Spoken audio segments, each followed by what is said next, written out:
자, 전범위 모의고사죠. 예, 전범위 모의고사입니다. 굉장히 힘든 시즌이 왔습니다. 어쨌든 이걸 견뎌내야지 합격을 할 수가 있으니까 최선을 다해서 끝까지 달려보시면 좋을 것 같습니다. 자, 첫 번째 문제 시작하도록 하겠습니다. 관세법상 납부에 관한 다음의 물음에 다음의 물음에 답하시오죠. 네. 관세법상 다음 물음에 답하시오. 자, 물음 1번입니다. 관세법 시행령 별표 2에 규정된 간이세율 적용하는 물품하고 세율에 대하여 기술하시오라는 문제가 나왔습니다. 해당 내용은 개정이 됐습니다. 예, 개정이 됐고 요즘 워낙에 지엽적인 문제에 대해서 많이 나오다 보니까 이런 부분에 대해서도 좀 숙지를 그래도 챙겨가면 좋겠다 싶어가지고 제가 어떻게 정리는 해왔어요. 예, 정리해왔으니까 정리된 내용을 토대로 공부를 하시면 될 것 같고 혼자 좀 하기에는 좀 어려운 내용인 것 같습니다. 자, 일단 간이세율 적용하는 물품 같은 경우에는 제가 세율이랑 같이 엮어가지고 암기식을 1차 때 말씀드린 게 있었습니다. 뭐였냐면은 오락물품은 뭐다? 사치다. 그래서 47% 이렇게 하고 그 다음에 모피두 녹일가 18 이렇게 하면은 모피 9% 녹용 19%죠. 19%. 그 다음에 가죽 18%입니다. 그리고 그 밖에 여기에 해당하지 않는 물품 같은 경우에는 전체적으로 15%가 적용된다라고 써주시면 되겠고, 그러면은 두 가지가 빠지게 됩니다.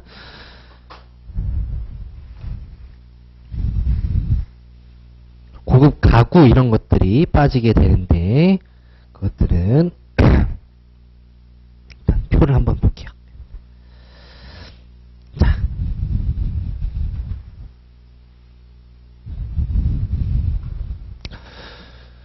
고급 시계랑 그 다음에 보석 이렇게 나눠주시면 되겠고요. 지금 여기 있는 숫자를 외우는 게 굉장히 챌린지라고 보시면 될 것 같아요. 예. 근데 퍼센테이지는 47%에서 45%로 나오는 거니까 요거는 충분히 외우실 수 있을 것 같고, 앞에 있는 게 문제가 되겠습니다. 앞에 있는 게 보석류하고 고급 시계.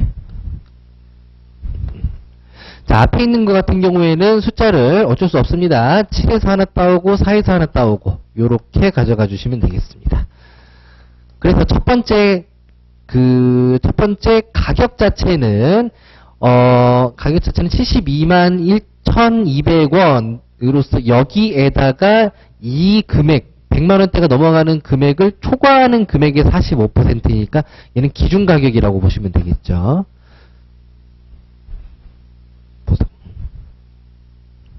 그러면은 세금 플러스 기준 금액 곱하기 45% 이런 구조로 되어 있는 것을 알 수가 있습니다. 자, 그러면 47%를 가져와 보면은 세금 같은 경우에는 40 얼마구나. 그 다음에 기준 금액 같은 경우에는 거꾸로 가져왔죠? 세금 같은 경우에는 70 얼마구나. 기준 금액 같은 경우에는 400 얼마구나. 라는 것을 알 수가 있습니다. 그 다음에 뒤에는 808, 여러분들 뭐 아실지는 모르겠지만 힙합 좋아하시는 분들 아시죠? 808 비트라고 해서 808 빵빵빵 이렇게 외워주시면 되겠고요. 808 베이스라는 게 있습니다. 아니면 뭐 여명 808 이렇게 숙지를 하셔도 괜찮습니다. 그리고 여기 뒤에는 전부 다 222로 숙지를 해주시면 되겠습니다. 그 중에서 가운데 있는 것만 1이니까 일단은 22로 숙지를 해놓고 나시면은 회독을 통해서 가운데 있는 게 1로 바뀔 수 있겠죠. 그럼 10만원대니까 이렇게 써볼 수가 있겠습니다. 자, 그 다음에 28845는 어떻게 하냐? 이거 어떻게 썼죠?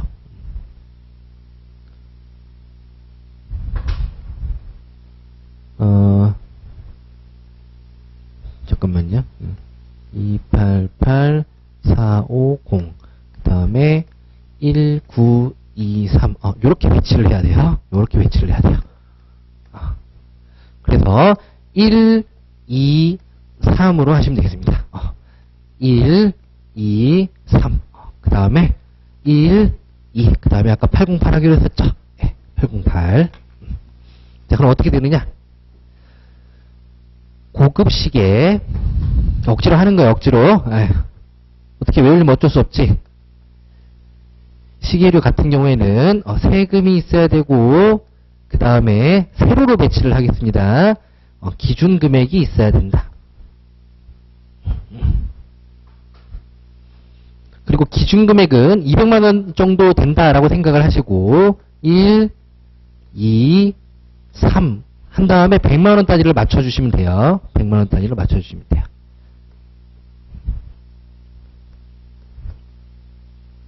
기준 금액은 이렇게 써볼 수가 있겠죠. 근데 200만원 정도 된다고 그랬으니까 여기 9가 들어가겠죠. 이렇게. 네, 억지입니다. 알고 있습니다. 그 다음에 808에서 또 따라가지고 808 88 그리고 45 이렇게 써주시면 되겠고 위로도 1, 2입니다. 2 그래서 288 450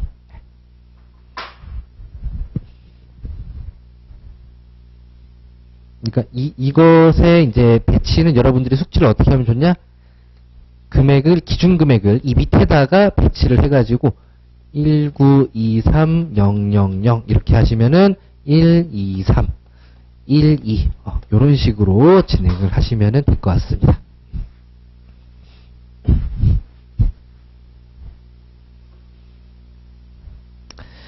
자, 그 다음 특정 물품에 적용되는 품목분류의 변경 및 적용에 대하여 기술하시오입니다. 자, 사유가 세 가지로 줄였었죠. 그래서 첫 번째 개요 부분 쓰면서 대통령령으로 정하는 사유를 같이 써주시면 되겠고요. 자, 그리고 이 중에서 법원의 판결이나 아니면 권고가 있는 것 같은 경우에는 빠른 시일 내에 품목분류 변경을 해야 된다, 협의에 붙여야 된다라는 내용도 같이 써주셔야 되겠죠. 자, 그 다음에 변경을 했을 때는 어떻게 하면 되냐? 고시 공표를 해주면 되겠습니다. 자, 고시 공표를 한과 동시에 품목분류 사전심사를 신청한 자한테는 어떻게 해주면 돼요? 통지를 해주면 되겠죠. 자한테 세관장이, 관세청장이 통지를 해주면 되겠죠. 자, 그 다음에 세 번째, 이 통지를 받은, 사전심사를 받은 사람은 이 품목분류가 잘못됐다라고 생각할 수도 있을 거예요. 그랬을 때에는 재심사를 신청할 수 있습니다. 자, 재심사를 신청할 때에는 30일 이내에 신청을 해야 되고요. 재심사 기간 같은 경우에는 품목분류 사전심사를 준용하도록 되어 있죠. 자, 그리고 마지막으로 준용 같은 경우에는 네 번째 준용. 적용이죠.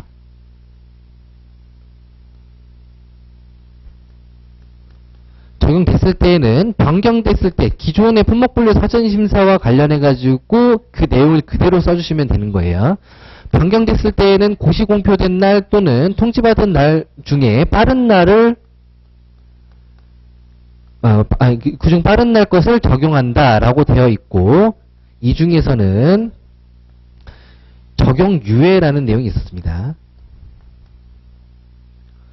만약에 흔적이 미리 됐다라고 하면은 변경된 품목분류를 적용하지 않고 변경 전 품목분류를 적용하도록 하고 있었죠. 전 품목분류를 적용할 수 있도록 하고 그 다음에 소급 적용과 관련된 내용이 있었습니다. 이 소급 적용과 관련해서는 귀책 사유가 있는 경우 그 다음에 귀책 사유가 없는 경우 이렇게 두 가지로 나눠볼 수가 있었는데 귀책 사유가 있는 경우 같은 경우에는 신청자에게 귀책 사유가 있는 경우가 되겠죠. 그럴 때에는 어떻게 소급해서 적용한다. 자, 귀책 사유가 없는 경우 같은 경우에는 두 개로 나눠볼 수가 있겠습니다.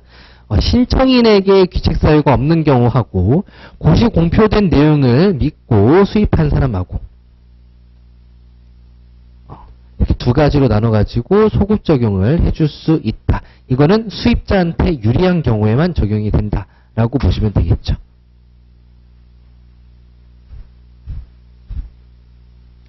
자, 그 다음 보세 판매장 특허 비율에 대한 다음 물음에 답하시오입니다. 판매장의 특허 비율에 대하여 기술하시오.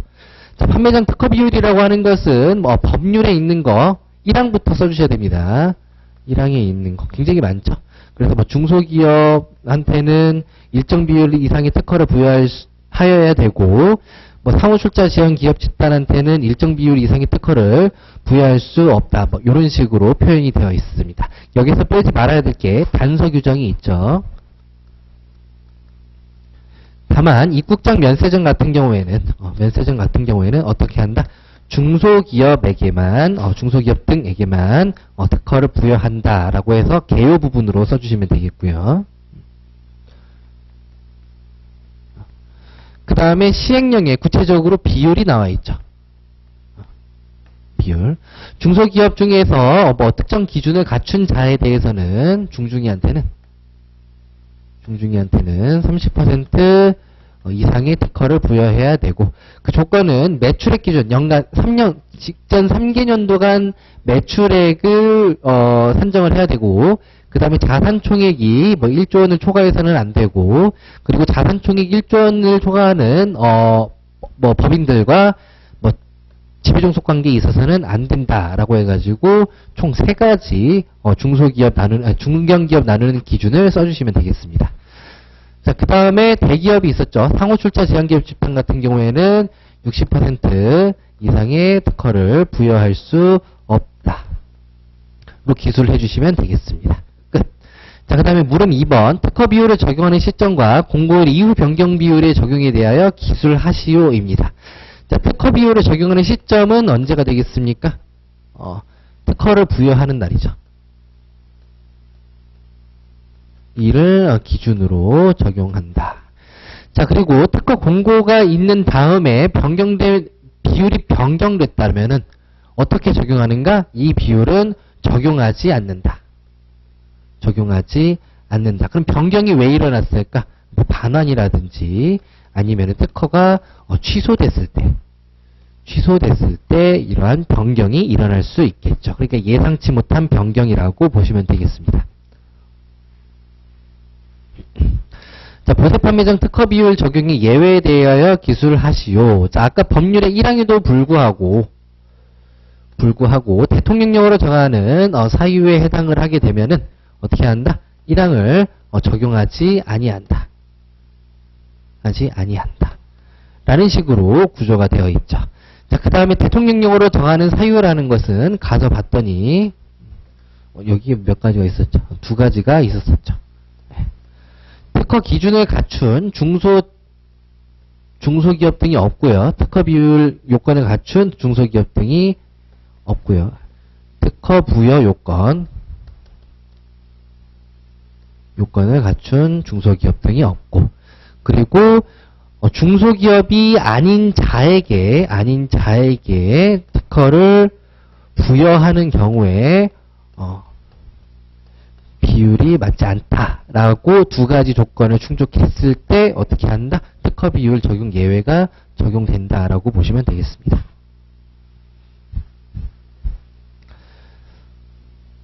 자, 문제 3번 관세법상 다음 물음에 답하시오입니다. 여기는 쉬운 문제로 구성을 해봤어요. 제척기간하고 제척기간의 특례에 대하여 기술하시오라고 했으니까, 제척기간은 뭡니까? 관세는 뭐 관세를 부과할 수 있는 날로부터 5년이 지나면 부과할 수 없다라는 거, 그리고 뭐 부정하게 포탈하거나 감면받거나 환급받은 경우에는 10년이 지나면 부과할 수 없다라는 내용, 본문 내용 써주시면 되겠고요. 그래서 개요. 자, 그 다음에 기산일도 같이 써주셔야 되겠죠.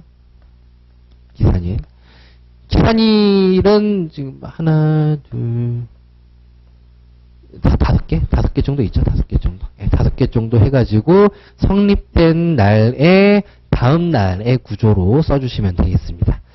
자, 그 다음에 3번째 특례 규정 써주시면 되겠습니다. 자, 특례 규정 같은 경우에는 세 가지로 나눠져 있죠. 3가지로. 첫 번째, 뭐 판결이나 결정이 있는 경우, 그리고 압수물품 반환 결정도 마찬가지죠. 자, 그리고 2번째는 회신이 있는 경우, 회신이 오거나 아니면 기간 내 회신이 오지 않거나 2가지 경우가 되겠죠. 자, 그 다음에 세 번째는 경정 청구와 관련된 내용이 되겠죠. 경정 청구와 관련해가지고 청구가 있는 경우, 얘는 2개월짜리고 나머지는 1년짜리가 되겠습니다. 경정 청구가 있는 경우 청구한 날부터 2개월 열어주고요. 그 다음에 조정에 따른 경정이 있는 경우에는, 결정이 있는 경우에는 조정 결정일로부터 2개월 동안 특례 기간을 열어주도록 하고 있죠.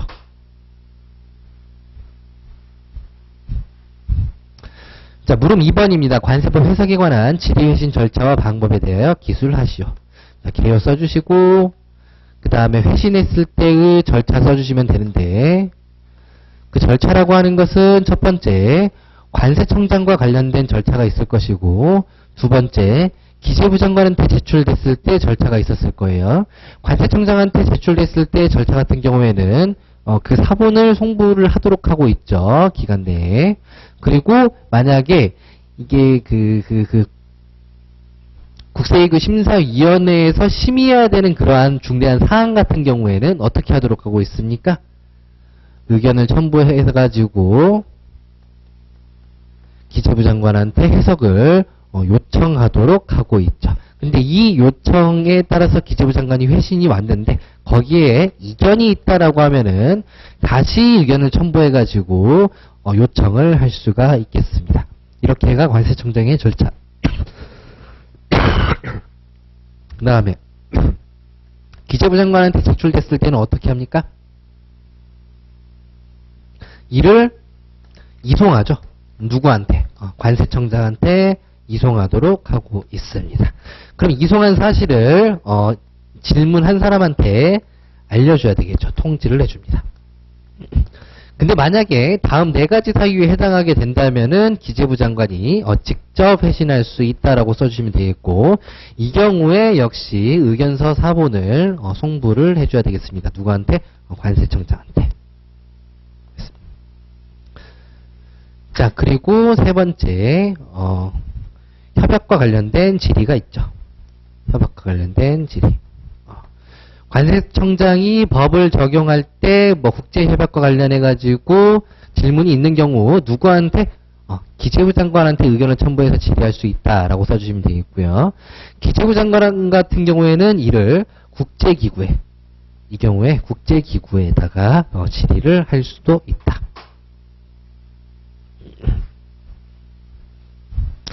자, 그 다음에 개정되고 이제 과태료 부분도 구체적으로 나온 적은 없었어요. 근데 이번에 과태료가 5천만 원짜리의 과태료가 생겼으니까 요것도 네 가지밖에 안 되긴 하거든요. 네 가지밖에 안 되니까 요것도 좀 숙지를 해두시면은 좋을 것 같아요.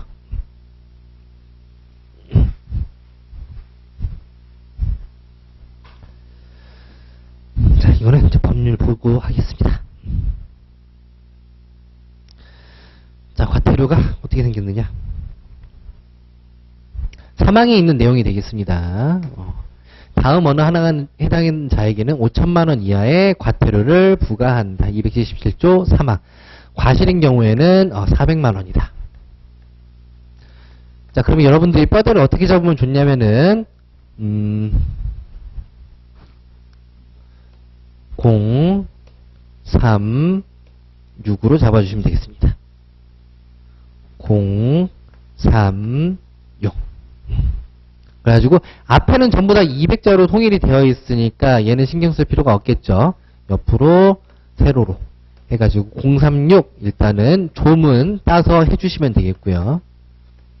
조문 따서 해주시면 되겠고, 1호 같은 경우에는 어쩔 수 없습니다. 생으로 좀 외워주시면 되겠습니다. 세관 공무원의 질문에 대해서 거짓의 진술을 하거나 그 직무 집행을 거부 기피한 자, 이렇게 표현이 되어 있죠. 자, 그리고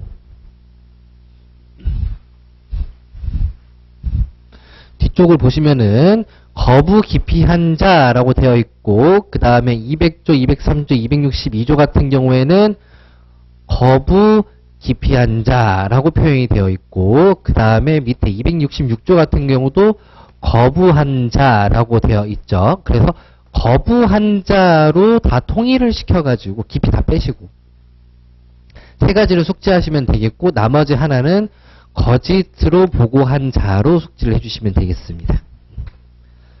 지금 200조, 203조 같은 경우에는 종합보세구역과 관련된 내용이고요. 이거 반출입물품에 제한되겠고, 얘는 출입통제와 관련된 내용이 되겠죠. 자, 그 다음에 262조 같은 경우에는, 뭐죠? 운송수단 출발명령, 요쪽에 있는 내용이고요. 그리고 263조 같은 경우에는, 서류나 자료의 제출 요구와 관련된 내용, 그리고 266조 같은 경우에는, 장부 서류 등의 제출과 관련된, 제출 명령과 관련된 내용. 이라고 보시면 되겠습니다. 그러니까 다 짜투리 규정을 모아놨기 때문에, 어쩔 수 없이 이렇게 036으로 숙지를 해서 외운 데는 큰 무리는 없을 것 같습니다. 요 정도가 이제, 혹시 지역적인 문제가 나오면 요런 게 나오지 않을까라는 생각에서 찝어드린 내용입니다. 자, 이것으로 문제를 맞추면 안 되겠죠? 네. 다음 문항에 답하시오. 문제 4번 있습니다. 자, 원칙적인 납세 의무자에 대해서 기술하시고 연대 납세 의무 의의와 그 다음에 신고인이 부족세액을 연대하여 납부하는 조건에 대하여 설명하시오입니다. 자, 원칙적인 납세 의무자라고 하는 것은 수입 신고한 물품 같은 경우에는 수입 신고하는 때의 화주가 되겠죠. 화주와 같이 화주가 불분명한 경우에는 다음 각 목에 해당하는 위탁 수입 물품인 경우, 위탁 수입 물품이 아닌 경우, 그 다음에 수입 신고 전에 물품을 양도한 경우, 이렇게 세 가지로 써주시면 되겠고요. 자, 그 다음에 관세법상 신고인이 부족세액을 연대하여 납부하는 조건에 대해서는 여기에 추가적으로 기술이 되어 있죠. 다만 수입 신고 수리돼가지고 반출된 물품이라든지 수리점 반출 승인을 받아서 반출된 물품, 즉 어떤 물품이냐? 반출된 물품이다. 에 대해서 어떤 게 있었습니까? 납부하거나 납부해야 할 세액이 부족하다. 이게 첫 번째 조건이었죠. 자, 그 다음에 두 번째 조건은 뭐가 있었습니까? 신고인이 납세 의무자를 명확히 하지 못하거나 화주의 주소 거소가 불분명하여 라는 두 가지의 명확히 하지 못한다는 조건이 있었습니다. 이렇게 조건을 충족하게 되면은 어떻게 해야 된다? 신고인이 화주와 연대하여 납부한다. 이렇게 기술을 해주시면 되겠죠. 자, 그 다음에 연대납세 의무의 의의를 봐야 되겠죠. 연대납세 의무. 원칙적인 납세 의무에 대해서 먼저 써주시면 되겠습니다. 하나의 납세 의무에 대해서 한 명이 납세 의무를 지는 것이 원칙이다. 다만 하나의 납세 의무에 대해서 연대 납세 의무의 경우에는 하나의 납세 의무에 대해서 2인 이상이 관세 전액에 대해서 각각 독립적으로 납세 의무를 지는 것을 의미한다. 이렇게 해서 이 두 가지 조건을 꼭 써주시면은 연대 납세 의무의 의의가 된다라고 보시면 되겠습니다. 자, 그리고 수출용 원재료에 대한 환급등립법의 서류 보관 제출에 대해서 기술하죠. 간단한 문제입니다. 근데 여기에서는 이제 서류의 보관뿐만 있는 게 아니고 이제 제출과 관련된 내용도 같이 나와 있으니까 이 제출과 관련된 내용 좀 신경 써서 숙지해 주시면 되겠죠. 자, 이것으로 마무리 짓도록 하겠습니다. 수고하셨습니다.